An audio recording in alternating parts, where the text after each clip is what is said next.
আমি সবাই কেমন আছো? তো ফার্স্টে আমি একটা কথা বলে নিই, যাদের এফএফ পছন্দ না ভিডিওটি দেখো না, তারা দয়া করে এই স্টোরিটা স্কিপ করতে পারো।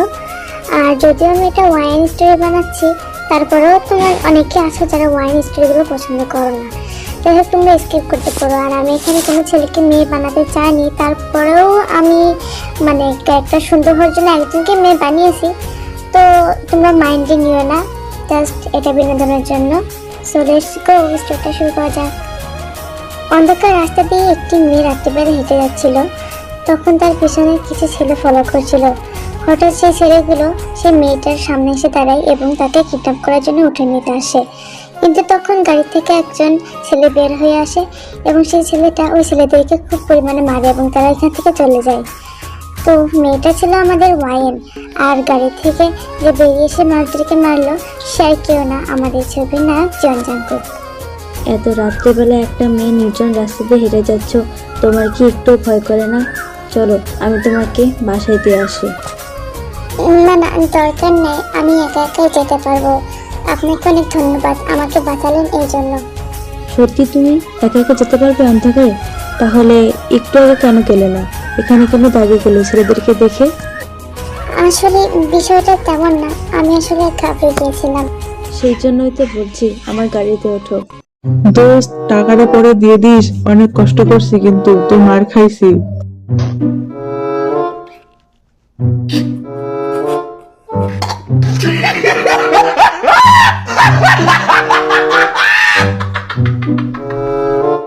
আচ্ছা, ওরা আপনাকে দোস্ত বলে কেন ডাকলো? ওরা কি আপনার বন্ধু? আপনি কি ওনাদেরকে চেনেন? আরে এই না না না, আমি তো কিছু চিন্তা করবো। ওরা হয়তো মজা করছে যাতে আপনি ওদের সাথে যান। না না, আমি ওদেরকে চিনি না। তো তোমাদেরকে আগে বললেন, তোমরা হয়তো অনেকে ভাবছো কিডন্যাপাররা জাঙ্কুককে কেন দোস্ত বলে ডাকলো। তো আসলে তারা কিডন্যাপার ছিল না, জাঙ্কুক তাদেরকে সাজিয়ে পাঠিয়েছিল। আসলে তারা ছিল জিমিন এবং ভি, এরা হচ্ছে জাঙ্কুকের দুজন বন্ধু। তারপরে ওয়াইন তখন জাঙ্কুকের গাড়িতে ওঠে এবং জাঙ্কুক তাকে তার বাসা পর্যন্ত পৌঁছে দিয়ে আসে। আরে ওয়াইন, অনেক রাত হয়ে গেছে, তাড়াতাড়ি ফ্রেশ হও আর জানিয়ে চলে আসো। আর ওয়াইএনএনকে পাঠিয়ে দিও, আমাকে কাজে করতে হেল্প করো। তোমাদের অনেকের প্রশ্ন থাকতে পারে ওয়াইএনএনটা কি। আসলে ওয়াইএনএনটা হচ্ছে ওয়াইনের বোন, ছোট বোন। যেহেতু এখানে ওয়াইএন2 বলে আমি সম্বোধন করতে পারছি না, তাই জন্য আমি ওয়াইএনএন দিয়েছি। তো একটু কষ্ট করে ম্যানেজ করে নিও। দুই বোন তখন একসঙ্গে দাঁড়িয়ে যায় এবং খাবার খেয়ে দুজনে ঘুমাতে চলে আসে। জানিস ওয়াইএনএন, আজকে যখন রাস্তাতে আসছিলাম আমাকে দুটো ছেলে কিডন্যাপ করতে আসছিল, কিন্তু জাঙ্কুক নামের একটা ছেলে এসে আমাকে বাঁচিয়ে নিয়েছে। বলছিস কি তুই? এটা সত্যি নাকি? আর হ্যাঁ, বিশ্বাস কর, আমি যখন আসছিলাম তখন ওই ছেলেটা ওদেরকে মেরে তারপরে ভাগিয়েছে। যাই হোক, আমি সত্যি তার কাছে অনেক বেশি কৃতজ্ঞ। ছেলেটা দেখতে কেমন ছিল রে? বেশ হ্যান্ডসাম ছিল, মানে সুন্দর দেখতে আর কি। তুই কি তার কাছে তার নাম্বার চেয়েছিস? আরে ধুর পাগল, আমি চিনি না জানি না একটা ছেলের কাছ থেকে কেন নাম্বার নিতে যাবো? বুঝতে পারছি না বোন, তোর থেকে বোকা আর কেউ নেই। এত সুন্দর হ্যান্ডসাম ছেলে হাতের কাছে তুই ছেড়ে দিলি। যাই হোক, কালকে আমার সঙ্গে আমরা একসঙ্গে যখন কলেজে যাব তখন না হয় দেখবো, ঠিক আছে?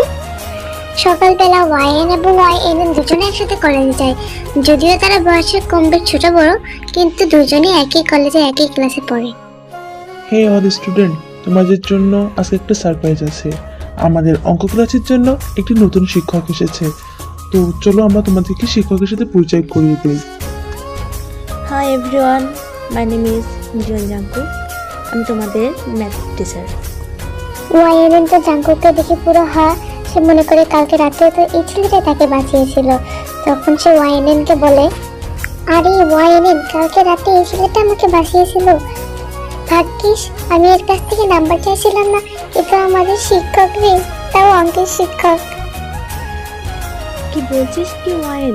এটা কি সত্যি? তোমাদেরকে বলিনি, আমাদের জাঙ্কুক কিন্তু কোম্পানিতে চাকরি করে। এখানে যে হোক হচ্ছে কলেজের প্রধান শিক্ষক হওয়ার কারণে। আর জাঙ্কুক ওয়াইনকে পছন্দ করে এই বিষয়টা যে হোক জানতো। যে হোক হচ্ছে জাঙ্কুকের আঙ্কেল, যার কারণে যে হোক বলেছে তুমি যদি চাও তাহলে আমার কলেজে কিছুদিনের জন্য শিক্ষকতা করে তুমি তাকে ওয়াইনকে তোমার মনের কথা বলতে পারো। তো সেই জন্য জাঙ্কুক এখানে শিক্ষক সেজে আসছে। হেই এভরিওয়ান, তোমরা তোমাদের নাম আর পরিচয় দাও। আজকে তোমাদের আমি কোনো ক্লাস নেব না, আজকে সবার নাম ও ঠিকানা পরিচয় নেব। সবার পরিচয় নিয়ে এসেছে জাঙ্কুক অঙ্ক ক্লাস নিতে শুরু করে, কিন্তু YN এবং YN এর মনোযোগ ছিল অন্যদিকে, কারণ তারা চিন্তা করছে এই ছেলেটা কালকে রাতে তাদেরকে বাঁচালো, অথচ বলবে না যে তাদের শিক্ষক। ক্লাস শেষে YN এবং YNN বাসায় ফিরছিল, তখন জাঙ্কুক তাদের সামনে এসে দাঁড়ায়। আরে ওয়াইন, এভাবে এত তাড়াতাড়ি চলে যাচ্ছে কেন? চলো তোমাদের দুজনকে বাসায় পৌঁছে দিয়ে আসি। না না স্যার, আমরা যেতে পারবো, সমস্যা নেই, আপনি যান। এই কথাটা বলে YN এবং YNN অতি দ্রুত হাঁটা শুরু করে। পরের দিন জাঙ্কুকের ক্লাসে YN আর YNN ম্যাথ করে নিয়ে যায় না, যার কারণে জাঙ্কুক তাদের দুজনকে বাইরে বের করে দেয়। শালার খারস বেটা, প্রথম দিন ভাবছিলাম কত ভালো, আমাকে বাঁচালো, হয়তো স্যারটা অনেক ভালো হবে, আসলে অঙ্ক স্যার মানে এক একটা খাটাস। ওয়াইন আসতে বল, স্যার যদি শুনতে পাই। স্যার শুনতে পারলে আর কি আমাকে উদ্ধার করবেন, আমার কোনো যায় আসে না, শুনিস না শুনে না শোনো। ওয়াইন চুপ কর। কেন চুপ করবো রে বেটা, একটা কানা ল্যাংড়া শেষরা বাঁদর, এত ভালো ভেবেছিলাম আর আমাকে বাইরে বের করে দিল। জাঙ্কুক ওয়াইনের পিছনে দাঁড়িয়ে থেকে সব কথা শুনছিল। ও রিয়েলি? আমি কানা ন্যাংরা শেষরা? আচ্ছা ঠিক আছে, YNN তুমি রুমে গিয়ে বসো, আর ওয়াইন তুমি এখানেই দাঁড়িয়ে থাকো। শালা বাদর মুখ রামচন্দ্র আমাকে বাইরে দাঁড়ানো করে রেখে গেল। ওয়াইন বাসায় যায় এবং নাস্তা করে ও পরের দিন আবার কলেজে যাওয়ার জন্য রেডি হয়। সেই জন্য সে অঙ্ক করে না, আর সে আজকে অনেক খুশি কারণ তাকে পাঠ্যপক্ষ দেখতে আসবে। তো সে কলেজে যেতে চাইছিল না, কিন্তু তার মা তাকে জোর করে পাঠিয়েছে। কলেজে যখন ম্যাথ ক্লাস শুরু হয় তখন ওয়াইন আর YNN এর মনে পড়ে তারা আজকে ম্যাথ করেনি, তাই ওয়াইন বুদ্ধি করে ছুটি নেওয়ার ধান্দা করে। আর তখন সে জাঙ্কুকের কাছে গিয়ে বলে, স্যার ইমার্জেন্সি স্যার। কি হয়েছে ওয়াইন?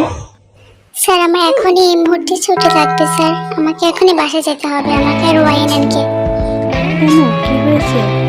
স্যার একটু আগে আমার মা ফোন করে বলেছিল আমার দাদা নাকি মারা গেছে। স্যার আমাকে ইমার্জেন্সি যেতে হবে আমার দাদাকে দেখার জন্য। প্লিজ স্যার আমাকে সান্ত্বনা দেওয়ার জন্য হলেও আমাকে বাসায় যেতে হবে স্যার, প্লিজ ছুটি দেন।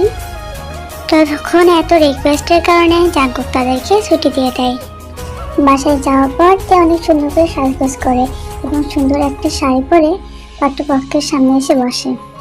ওই পাশ থেকে তখন পাঠ্য বলে ওঠে, এটাকে দেখে তো আমার কোনো দিক থেকেই মরাবাড়ি বলে মনে হচ্ছে না, কিন্তু কেউ একজন কলেজের থেকে দাদা মরে যাওয়ার নাম করে ছুটি নিয়ে আসলো দেখলাম।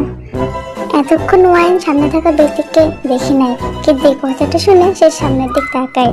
সে তো জাঙ্কুককে দেখে পুরো হক্ত খেয়ে যায়। আসলে YN এর বাবা জাঙ্কুকের বাবার অনেক আগের ফ্রেন্ড, তাই তারা দুজন আগে থেকে সিদ্ধান্ত নিয়েছিল তাদের দুজনের বিয়ে হবে, কিন্তু তারা দুজন অপরিচিত ছিল এবং তাদের স্বভাব কেমন সেটা দুজনের কারো জানা ছিল না। দুই পরিবারের সম্মতিতে জাঙ্কুক এবং YN এর বিয়েটা সম্পূর্ণ হয়ে যায়। বাসার ঘরে জাঙ্কুক দরজা খুলে একটা বড় লাঠি হাতে করে রুমে প্রবেশ করে। YN তো অনেক বেশি ভয় পেয়ে যায়, এই বেটাই কি আবার মারবে নাকি, মনে মনে হাজারখানি গালাগালি দিতে থাকে। আপনার না দাদা মারা গেছে, আপনি বাসার ঘরে কি করেন? যান, আপনি না আপনার মাকে সান্ত্বনা দিবেন, তো এখানে বসে বসে কি করতেছেন? যান আপনার মাকে সান্ত্বনা দিয়ে আসেন। আসলে এই বিষয়টা স্যার, আমি আসলে আপনার অঙ্ক হোমওয়ার্ক করছিলাম না, তো যার কারণে আমি আজকে মিথ্যা বলে আপনার কাছ থেকে ছুটি নিয়েছিলাম, যাতে আপনি আমাকে শাস্তি না দেন, মানে রূপ থেকে বের করে না দেন। তো এই কাজটার জন্য এখন তো তোমাকে শাস্তি পেতেই হবে ওয়াইন। তুমি কি শাস্তি পাওয়ার জন্য রেডি? তো এরপরে কি হবে তা আমি জানি না, যা যা হবে তোমরাই দেখে নাও। Lucky girl, she got married to a boy like you. She'd kick you out if she ever knew about all the you tell me that you do. Dirty, dirty boy, you know everyone is talking on the scene. I hear them whispering about the places that you've been and how you don't know how to keep your business clean.